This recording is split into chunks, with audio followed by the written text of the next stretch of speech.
Je dois dire la vérité du Congo. Le Congo est un beau pays, mais c'est la guerre qui amène la pauvreté.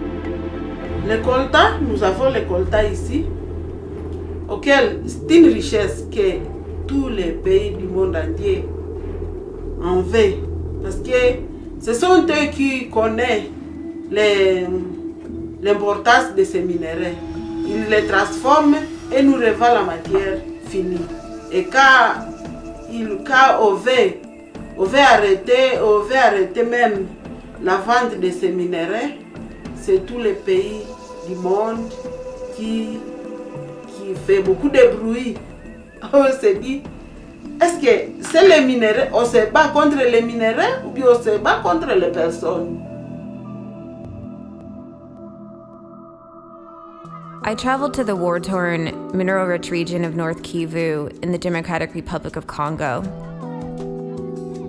I stayed there in an effort to understand why over the past 15 years, hundreds of thousands of girls and women have been raped, and how conditions have become so bad that one girl or woman is raped every 90 seconds.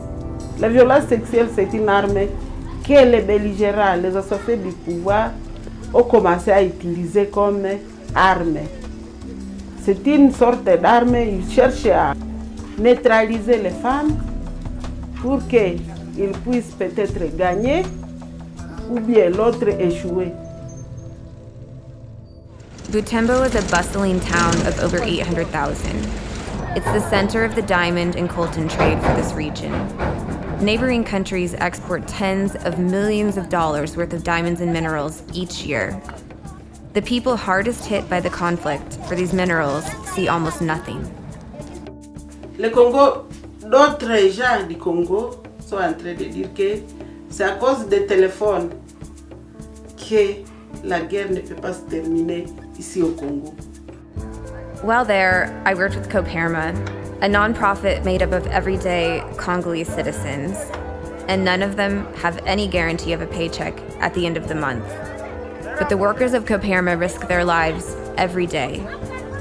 I think they feel that they have no choice. They have to forge ahead on their own if they want a better future for their children and their country.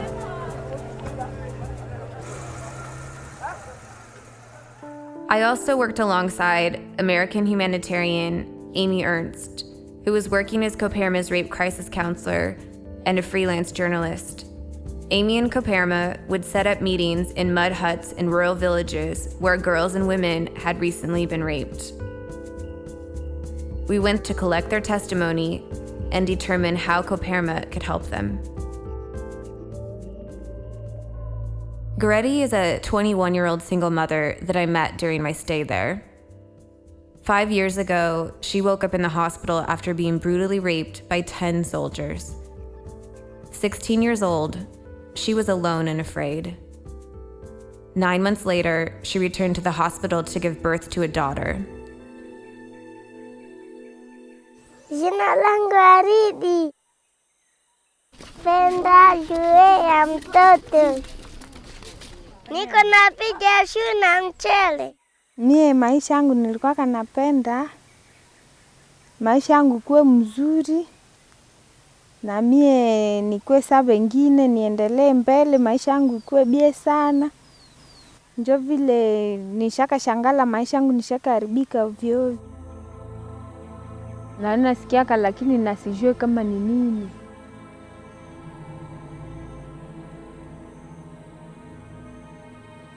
Njezi ya Kelina, mamazi ya Kelina, bole no, omundu syangatroka. Kundi bakabya ibali banene, bakabi ni banene. Ata mwanga muma babiri, we mumama si wangara mubatroka. Mani tijua batu basijue, juu na jua batu, mtu mwakisha jua chineno mara mwabote na watachijua. Nilisemaka nitimara mwana staole waka tena na ndakwaka watu wanakuwa nanichekelea. Omundu syanga yabuga kundi bakalubana omundu ibabanga omundu ukaluwa yuhonera. Kwa mfano ikwetulia mu bunyumba ukaluwa yuhonera uti ibyamanyika lako ukibe webiyabuga. Nero omundu kwakahonatya. Esa nilijuaka, nilipata kahoga, nikashangala. Ananiulizaka, warudi ananiulizaka ati kama naye babake, wengine wanamwambia kambu viko na papabu, kama naye wake iko wapi. Na mimi ninamwambia niti babake haiko. Hapana, siwezi mwambia. Juu natakuwa kama chidonda. Napenda mamangu na tati yangu. Nikuwe mganga, juu waganga wanatinjaka wagonjwa. There are thousands of stories like Goretti's across the Democratic Republic of Congo, an entire generation of brave and vulnerable girls forced into motherhood by rape. She and thousands of others are lovingly raising a generation of fatherless children. Les femmes d'ici chez nous n'ont pas de pouvoir, n'ont pas à dire.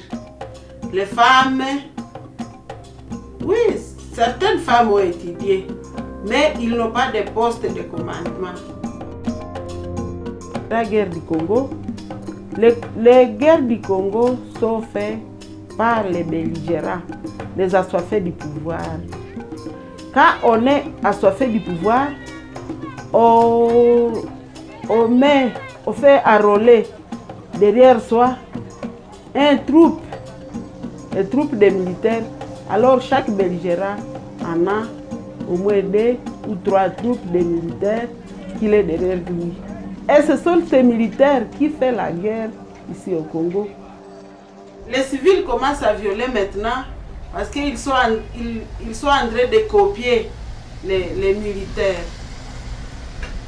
Ils sont en train de copier les militaires et c'est ainsi que dans la société, les cas de violence sont devenus très nombreux et il n'y a pas de la justice ici chez nous. Il y a l'injustice, la justice ne peut rien faire. Cette impunité amène aux civils aussi à continuer à faire la violence. Parce qu'ils voient que les militaires ne sont pas punis. Girls and women lined up for hours at a time to speak with Amy and to have me photograph them. It was their chance for justice, a single chance to share their story with the rest of the world, and they were not going to miss it. Les raisons qui m'amènent à continuer avec le travail, même avec ces dangers que j'ai eus, c'est par amour des autres, par amour des femmes. The testimony that haunts me the most was from the young girls. 13, 14, 15. Not only were they traumatized, many of their hopes for the future had been devastated. They were now stigmatized, and most of them were blamed by their family for what had happened. The rape was considered their fault. No longer eligible for marriage, an angry 13-year-old put it to us, "What man would want me?" In this society, marriage not only means economic stability, it also means social standing, the ability to buy and sell land, and some level of protection. Without a husband to serve as the intermediary for society, women have no place, few rights, and little future. This young 13-year-old wasn't being overly dramatic. Her entire future had been devastated.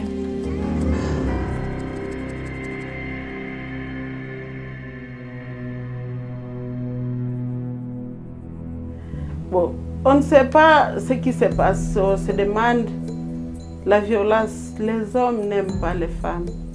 C'est ce que je peux dire. Les hommes n'aiment pas les femmes. Les hommes aiment toujours faire reculer l'intelligence des femmes en faisant les violences auprès des femmes. Et on se tient dans cette frustration il nous faut un appui. Women here rely a lot on a male figure in the family for sustenance, for security. So that adding to the fact that they've already been raped and now are also going to have the child of their rapist just makes it really difficult. So they really are in need of the ability to take care of their families.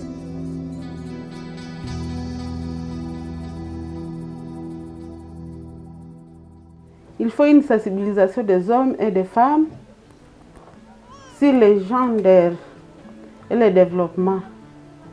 Cette sensibilisation consisterait même l'interchange entre villages. Parce que quand on est dans le même village, on ne peut pas se comprendre. On peut sensibiliser un village et un ou deux villages, et les femmes de ces villages peuvent aller dans d'autres villages pour sensibiliser les hommes et les femmes, le respect des droits de la femme. Despite the scars of war, I worked alongside everyday citizens who are working on a grassroots level towards enormous change. I witnessed resilient survivors seeking justice and security as they struggle to rebuild their lives. These people have been successful in opening small businesses through microlending, completing apprenticeships for trades like sewing and bread making, and attending school. These communities are eager to better themselves, educate their children, and work for peace in their country. In order to feel empowered to do this, they need to know that the world has not forgotten about them. They need a chance to share their story. They need a chance to have the truth told.